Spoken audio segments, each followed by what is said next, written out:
I thought the 90s were back. I guess the 80s are even back in Basaia's mind. If this is who I think it is, who is Andre Agassi, with his beautiful pink and pastel blue tennis racket. Glorious, and it's a glorious morning here. A sunny morning here in Berlin, which is very welcome. Artist Journal, February 7th, 2023. My name is Adrian Pocobelli. Welcome back, everyone, to our one-of-a-kind show here, and thank you again for all the wonderful tweets and retweets and everything. The likes, the shares, the nice comments on YouTube, all of it. I hope I am a good companion for your morning coffee. That is really kind of what we're up to here. I guzzle down a couple of cups of coffee and I press record. So welcome back. Cool work. Cool. I mean, that is the word that describes Basaia's work, isn't it? And here is a very cool work by Basaia. And it's kind of interesting. I'm not sure if I saw it in the tweet or in the description. I guess we can look here. Here it is. It is in the description. This was made during a day that I tried to paint with some Grant Yun vibes. And of course, Grant Yun does those very minimalistic works that sell for like $100,000 on ETH. I think we've looked once at Grant Yun's work. We should come back. And he does these, I guess it's the atmosphere and the feeling, and maybe there's a uniqueness to it too. But I guess where I was going with this, though, isn't it interesting sometimes when you can use someone else's work as inspiration, but if Basaia hadn't said that, I never would have guessed that, oh, this is a Grant Yun kind of inspired work. And that can happen, right? Like, I mean, there was a point, where I was putting Cy Twombly paintings onto a projector and I would just make it really big, and then I just use that as just kind of rough areas to, put some color here, just as a way of kind of getting through that, the white canvas issue, the blank page, although it was a blank canvas. And I like to put random colors sometimes at the bottom of paintings just to get things started. You can always paint over it. And so anyways, that's kind of what I think of when I see this. It's sort of using someone as inspiration, but it's almost, I think in Greek philosophy, you would describe this as climbing up the ladder and then throwing it away. That's kind of what this is. It's kind of like using Grant Yun as inspiration, and then you can throw away the ladder and you kind of have your own work here if you're not too close. And I don't find this overly derivative. The only clue for me, I suppose it would be the tennis court and kind of this geometric lines. And perhaps mostly, though, it would be the color that kind of has a bit of a Grant Yun feel. From what I have seen on Twitter, I'm totally not an expert, but so it's interesting, isn't it? It's kind of climbing the ladder and throwing it away, and you gotta love the 80s vibe, this neon, these pastels. Again, very cool work from Basaia. So this went to Blue Seven's collection for an unknown amount. This is his other, he's got two profiles here. And this is another awesome one that I missed, these shoes here. No gold, no party. And so anyways, these showed up actually on Instagram, and look at this. Like, so I miss a ton of stuff, by the way. If you're wondering sometimes, Adrian used to show all my work and now I can't follow everything in a sense. So I'm just kind of, there's a waterfall and I'm just kind of collecting water as it falls, okay? Just so everybody knows about that. Anyways, here's some other Basaia work. And you gotta love kind of keeping with the surrealism a little bit. This is on Instagram. And I like the daisies coming out of the socks here. And always kind of playing with these brands, and kind of looks like an old soccer ball or something. Maybe this is a volleyball. I don't know. And then some other works here. There are the shoes. And yeah, so anyways, just really cool work from basaia. I didn't even see this. So all sorts of stuff I'm missing. This is on super rare. Maybe this is why I don't see as much basaia anymore, because he's minting on super rare, and so I got to see it on Twitter to see that. So anyways, look how great that looks. This was 3 days ago. How did I miss this? You could start the program with this. Yeah, so anyways, Sergeant Peppe's crew. Brilliant, brilliant, brilliant. So anyways, cool work from basaia. 3A, 5A, 1A if you're doing a search on object. Heads up, everyone. We are doing a birthday bash. It's my birthday tomorrow. I am turning 44. My last day of 43 here. And so for Twitter Spaces tomorrow, I thought we could just do an open lines type show where basically, you know, you can talk about your art projects. You can talk about really anything. You don't need to be an artist. You can also be a collector or just an observer or someone that's maybe had a question or anything. Open lines tomorrow for Twitter Spaces, Wednesday, 9:30 a.m. Eastern Standard Time, as we do every week. And RuneTune, I need to actually put RuneTune in this tweet here. RuneTune's also going to be co-hosting, and worst case scenario, it's going to be me and RuneTune talking about our art, but I think a lot of people, it's a great opportunity for you as an artist to really just get people thinking about your work, because once they start thinking about your work, then perhaps, dear artists, they will buy your work. So it's an awesome opportunity. And you know what? If you haven't even minted it, you can still talk about, I have this in the pipeline and whatever. And maybe it's about from a collector who's talking about what's really just exciting them right now and that they don't see enough of or whatever. So we want all perspectives here, all topics, welcome. So you can see that I've pinned that up on my Twitter. Continuing on, so yesterday's show, so a couple of comments here. First of all, yeah, so I was making up an artist name there is no Max Becker. There is a Max Beckmann, who is a German expressionist, and even that was the wrong artist. So thank you to iHasMath. Thanks, Adrian. I'm learning so much in every video. I'm glad to hear that. I try and make it worth everybody's while, by the way. Were you thinking of German expressionist George Grosz? I think that's how you pronounce it, Grosz. And I looked up George Grosz. German expressionism is not my forte. I did have a book, so I did kind of stare at these paintings, and I think it was George Grosz, because we were talking about Hasdrubal Waffle's portraits and how they kind of had a feeling to them that were almost like German expressionists, and you can kind of see it here, right? It kind of has that feeling. So yeah, so that is, I believe, who I was thinking about. So thank you, iHasMath. So yeah, so anyway, and here is actually, and I brought up Beckmann as well. So definitely not Max Beckmann. Maybe a touch. You know, you see it in here in these faces. Again, it's German expressionism.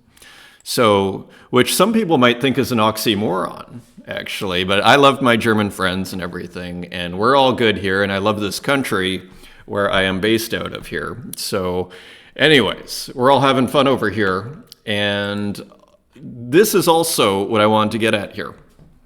The opening work, this comment by RuneTune yesterday, that opening work by Goyoung is stunning. Wow, yeah, that a lot of people were, yeah, at least I was blown away by that work. I agree. That being said, it's really quite a contrast seeing you open with such an incredible work of art that is so gorgeous and so contemporaneous to be followed up by a 70-something-year-old art critic's wildly presumptuous generalization about blockchain technology and the artists connected with it. And of course, we were talking about Jerry Saltz and his comments basically saying how blockchain will be gone in 12 years. I'm glad you covered that comment in the journal here. Saltz is someone who has provided some really great criticism, as well as some enormously disappointing thoughts and opinions. Put it this way. I once saw him interviewed for the book How to Be an Artist, which now I find pretty ironic. Again, it's like me writing How to Be a Plumber. But that being said, I actually thought, when I watched that interview, he was actually a pretty nice guy. All right. So nobody's out to, there's nothing in a sense personal in this whole situation.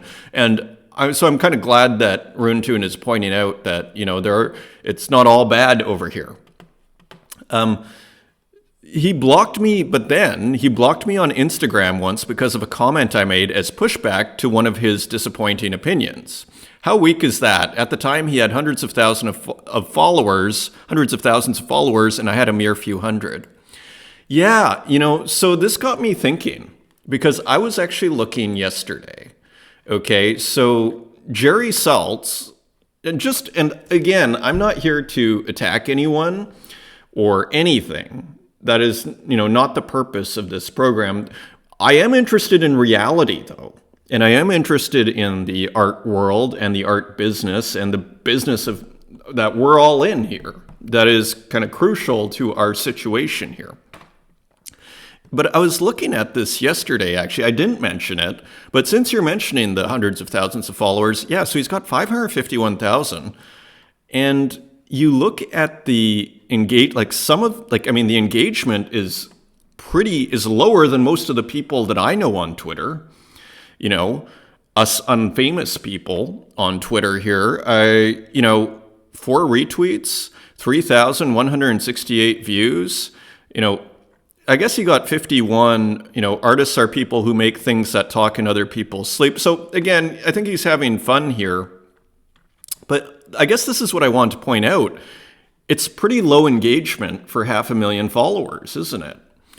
So now why am I pointing this out? And look at the views. I mean, them making the views transparent on Twitter is maybe the most revealing thing of all, because all of a sudden all this, I have, 500,000 followers. Well, you're not getting very much reach.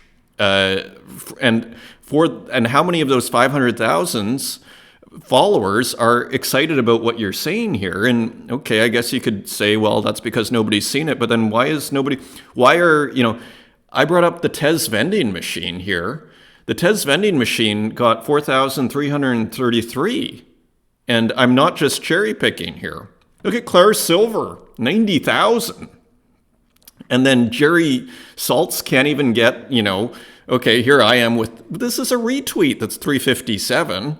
And here, I'm getting a thank you, or this is up for auction is 3,000. And, so what's going on here?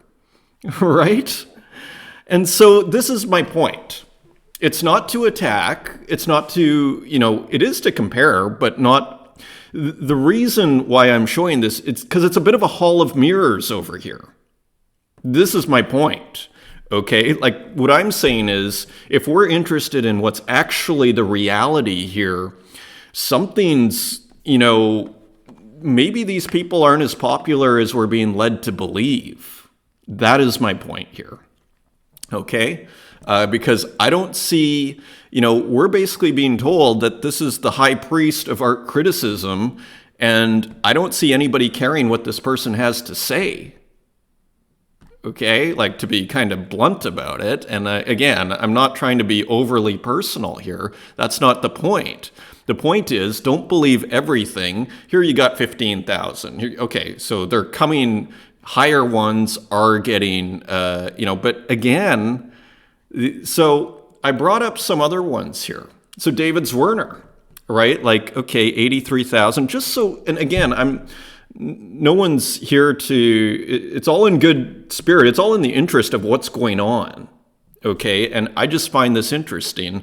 You're seeing 691 people are seeing their tweets here from February 3rd, 1 retweet and 4 likes. And so what my point here is don't believe everything you're told, and don't, this huge edifice art world that you are so insignificant and these people are so significant and so important. The numbers are not confirming that. Okay, so we tend to understate our own importance and overstate, what we're being told is important. But if you look here, 972, 1299, Ile will get more, much more, than David Zwirner. Okay, so So that's all I have to say. I'm not saying this is good or bad. I'm not putting any value judgment on it. I'm just saying, like, in case you didn't know, so, and again, I think, like, just in the interest of reality, I brought up Gogosian too, and this is a little bit stronger if we go to a Gogosian tweet, but I mean, 2,049 is the reach. 6 retweets, 15 likes. Here you got 6,000. So of reach, 6,000, so a little better here, 4,300. But these aren't like stratospheric numbers. And when you look at the followers, 1,884 people saw this. Like, a lot of you people who are watching have as much reach as Gogosian, is my point. And there's another point too. As a community, it's worth our while to really support each other when it comes to this, because as a community, it gets really powerful. Okay, so again, 389,000 followers here, but people sometimes with 2,000 followers have more reach than Gogosian. Here's Marianne Goodman, another elite gallery, 500, 1 retweet, 2 likes. And to be fair, this is Twitter. This is not necessarily contemporary art galleries forte, or contemporary art scenes forte, Twitter. But we also have to understand these are, again, considered the most elite galleries in the world. Gogosian, David Zwirner, Marianne Goodman. And right now, Marianne Goodman is getting 300 reach, 7 likes, and 0 retweets on their new show. Okay? So 262, 1 like. So I'm just showing you this so that you're aware. Hauser and Wirth. Similar story, 706, 3 likes.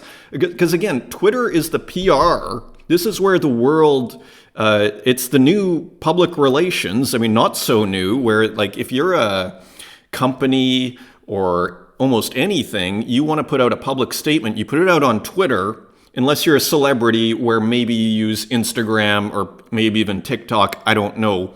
But if you're putting out public information to the world, you go to Twitter, and I'm just saying, you're not seeing incredible things here from these people that we are told are the people who are the most important people and doing the most significant things in the world.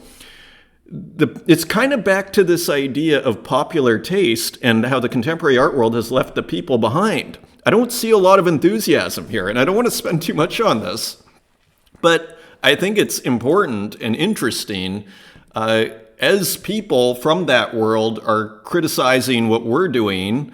Well, maybe we should take a look, and again, finally, Perrotin, 540 reach, 2 retweets, 12 likes, 691. This is for Murakami. So, 927, 17 likes, 0 retweets. So again, it's just, I think it's just very illustrative. On to other things.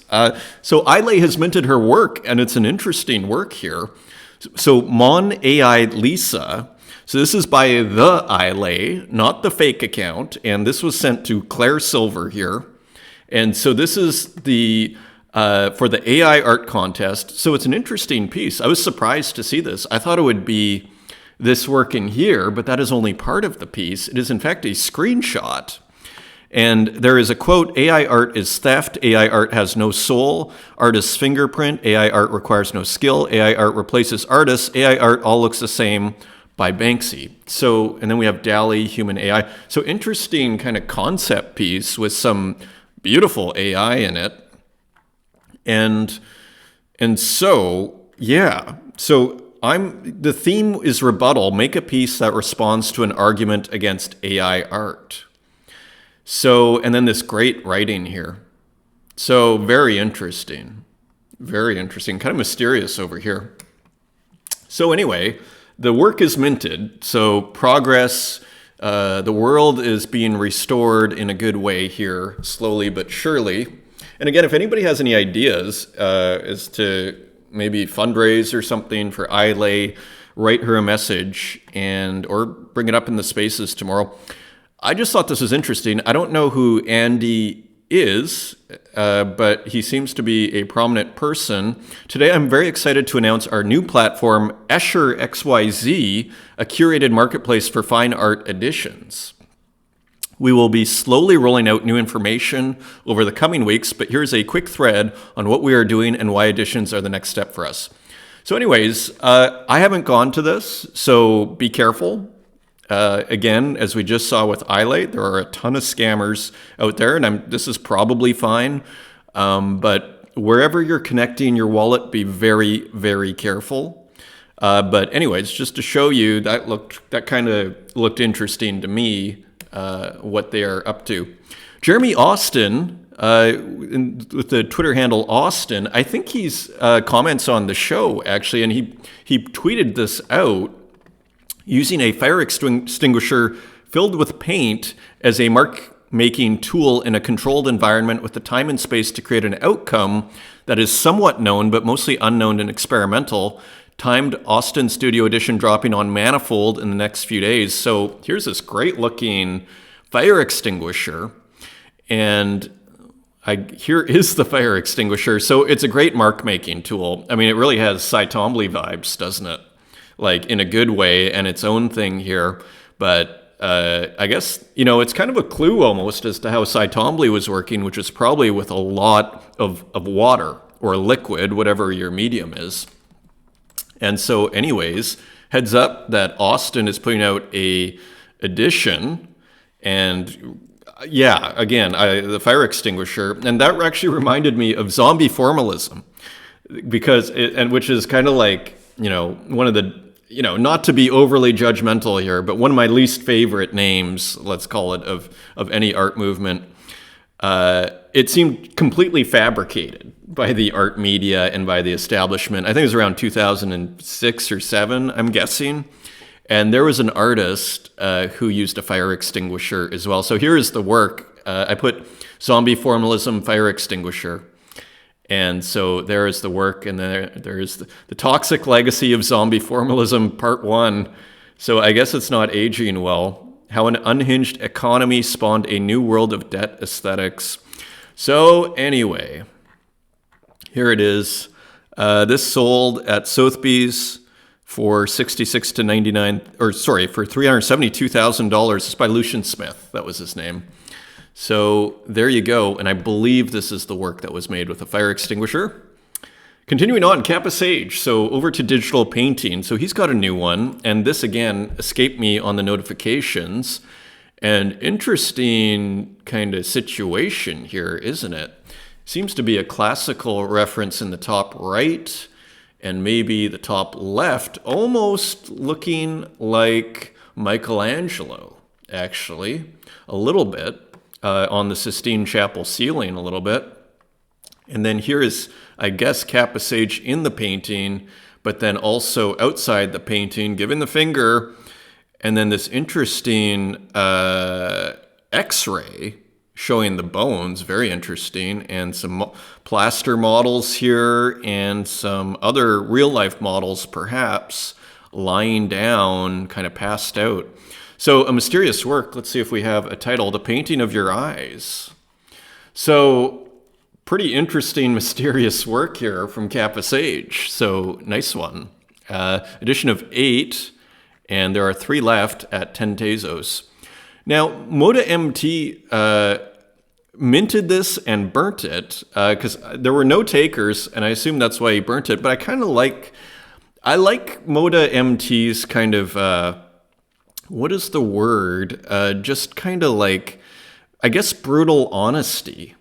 Like there's something, remember, he's the guy that did the border painting. He also did the ship. There's something, he kind of hits on a certain emotional level. And I like this as well. Fertile field.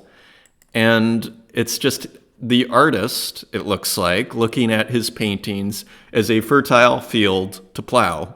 So, there's something very, again, it's just that raw honesty that to me, it's like, who can't relate to this? And kind of has the hope of an artist is portrayed here.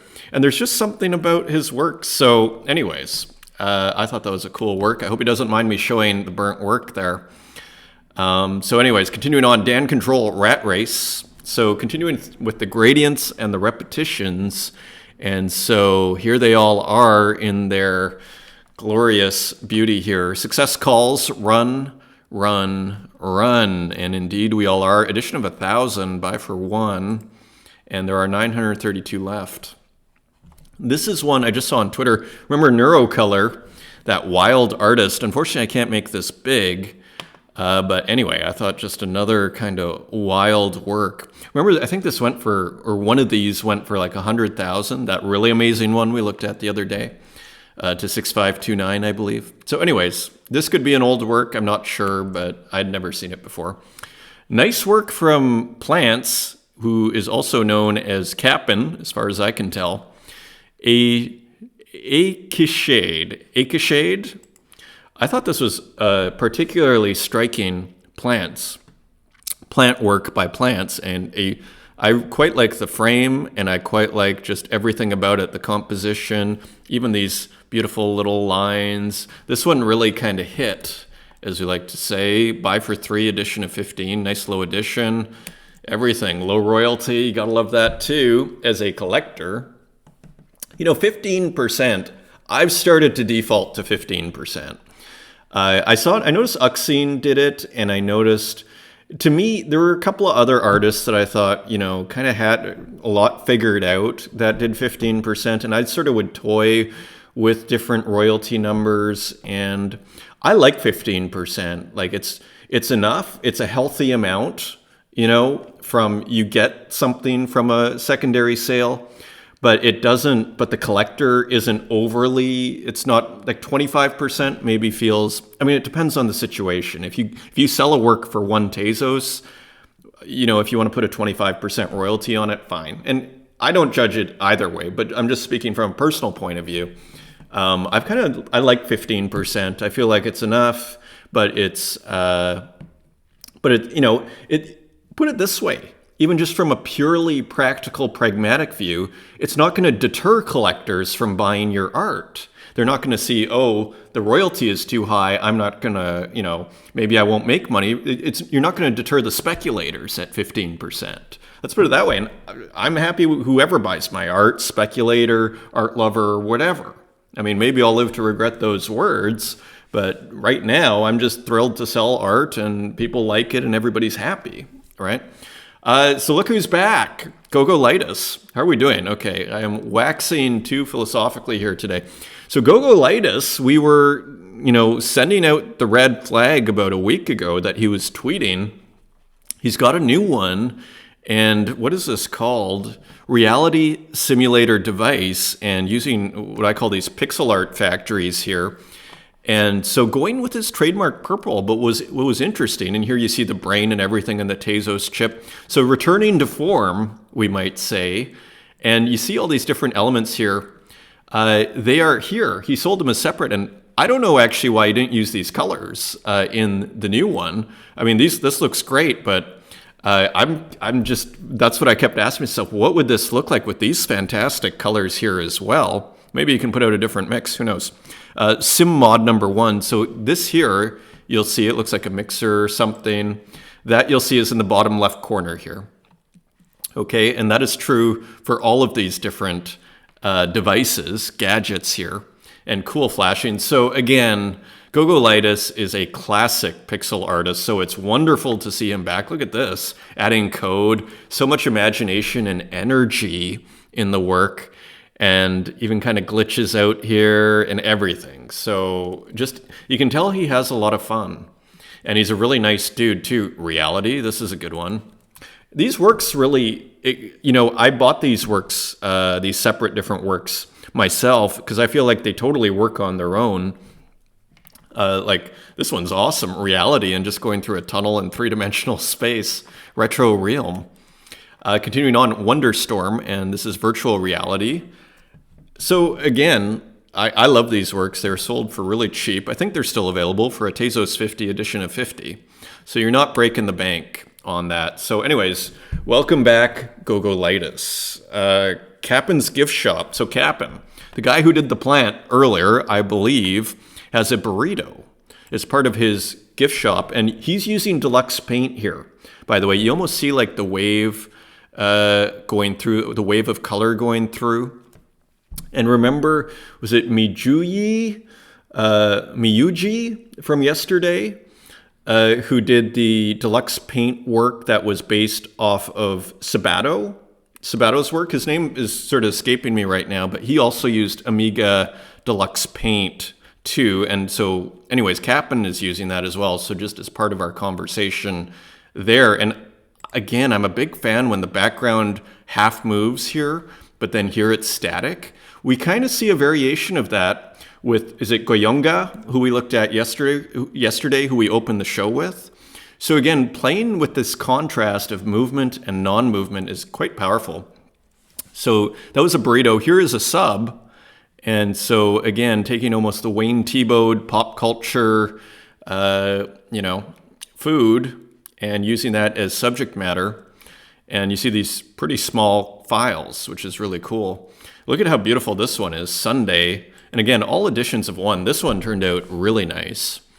Kind of reminds me of Flora Marquez, how, putting out these things on a regular basis, you just evolve and you see the artist's evolution.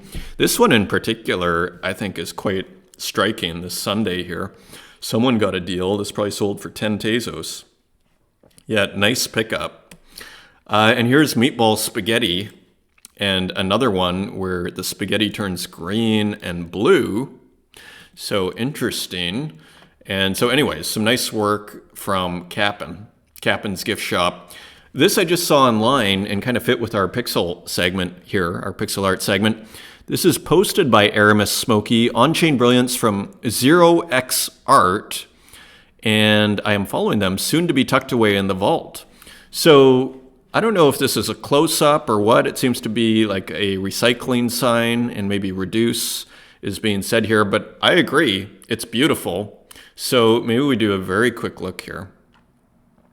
Okay, so this is OpenSea, my first fully on-chain SVG, and the Genesis drop of the Wasted Data series.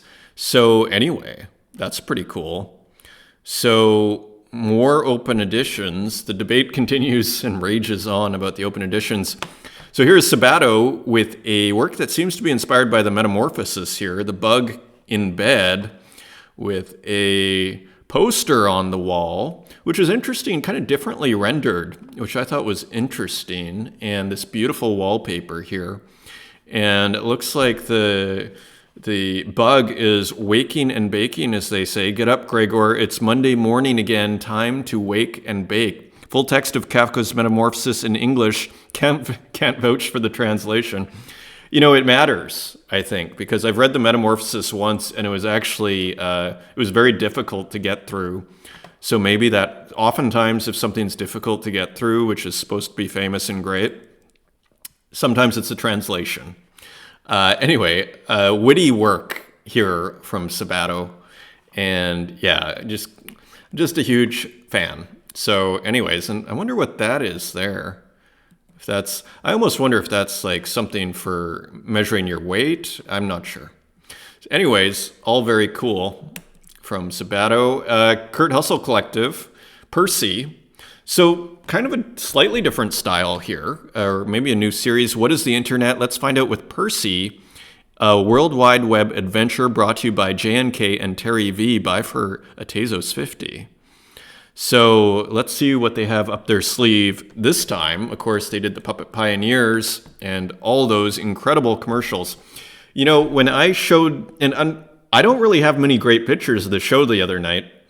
I have while I was setting up, just sending my girlfriend a image of, hey, this is what the screen looks like. I have a friend that took some pictures of people, of us.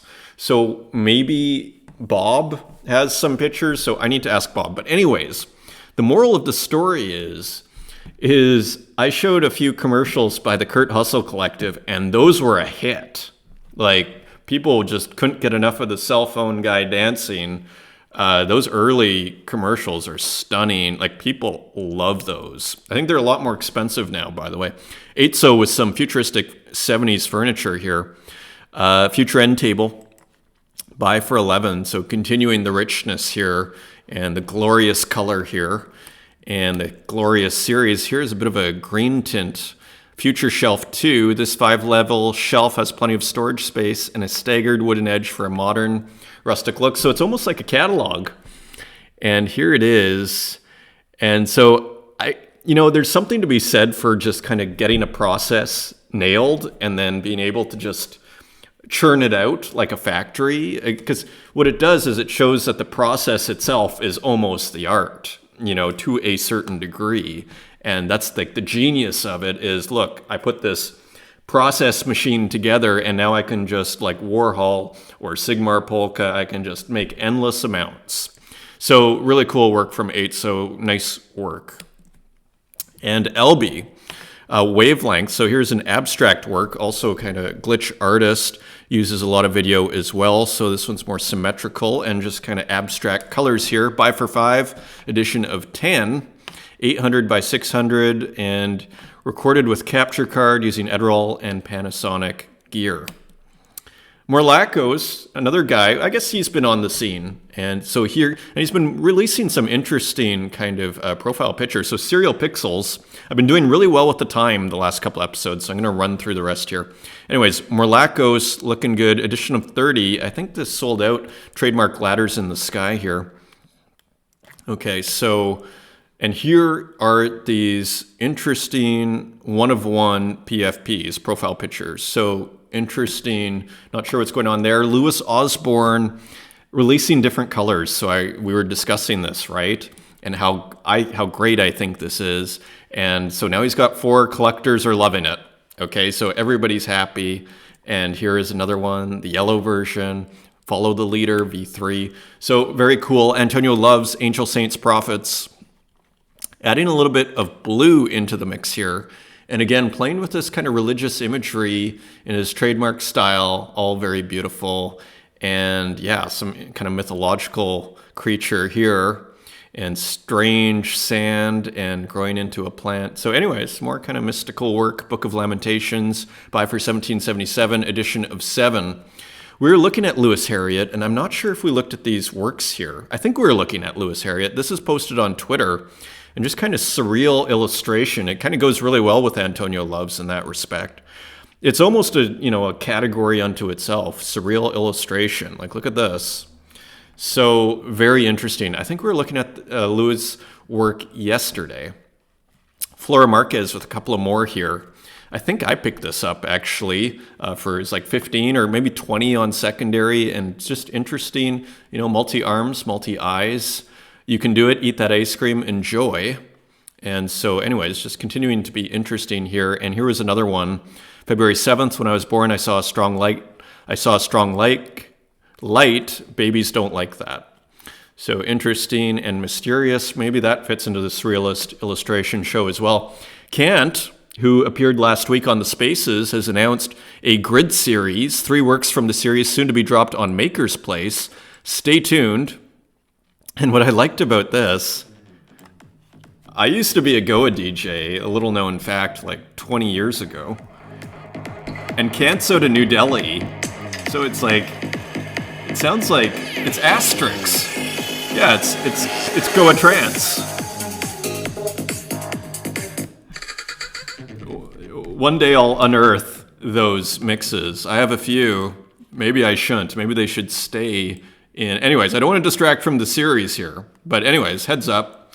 Can't show up tomorrow. I sent you an invite personally, actually.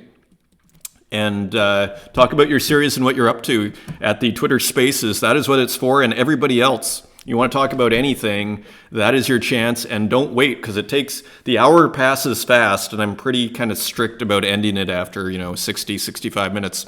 Julian Gashadot, structures output, testing new ISO patterns.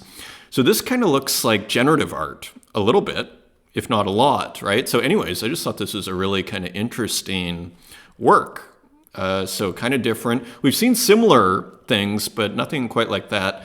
And then Georgie with another one, or maybe we've looked at this one, but it went for, there's a bid on it, and 0.1. So that is cool. Maybe we'll just take a very, very quick look at Georgie. We're already at the 40-minute mark, so I'm going to run through the rest here. Yeah, so this was just listed February 6th, so this is a new one. And it looks like he's incorporating some kind of column here. You know, it's interesting when you look at the ancient Roman and Greek columns, like they are kind of divided like that, and then they're put on top of each other. You kind of, a window into the construction, into the process. These are always kind of interesting, have captured my interest, these works. Here is a cool kind of op artwork by Cato, another one. I don't think we looked at this one. And so anyways, just kind of cool abstraction, and again, kind of an op art feel to it. Monday, I'm in love. And Eric Swan. Now this, I wasn't quite sure what this was. This is, he says he's an architect. And anyways, I thought it was kind of interesting. So it's coming closer. So just works that he's working on. So I'm not sure what's going on here, but it looks pretty good, doesn't it? And so back to Sabato with, and I believe this is this is glitch art, what he calls post photography. 2 cats, HEIF data bending studies. So this would be classic glitch. Because again, remember our definition of glitch from the spaces. Strictly speaking, it's kind of taking a technology and then disturbing it, and that's malfunctioning, and then celebrating that malfunction. We had a much cleaner definition, but basically that's the idea. High efficiency image file is an image format used by Apple phones. Oh, of course. I know that. So they figured out how to glitch those. How cool is that? HEIF data bending studies. Very cool, and very cool effect here. Buy for 8.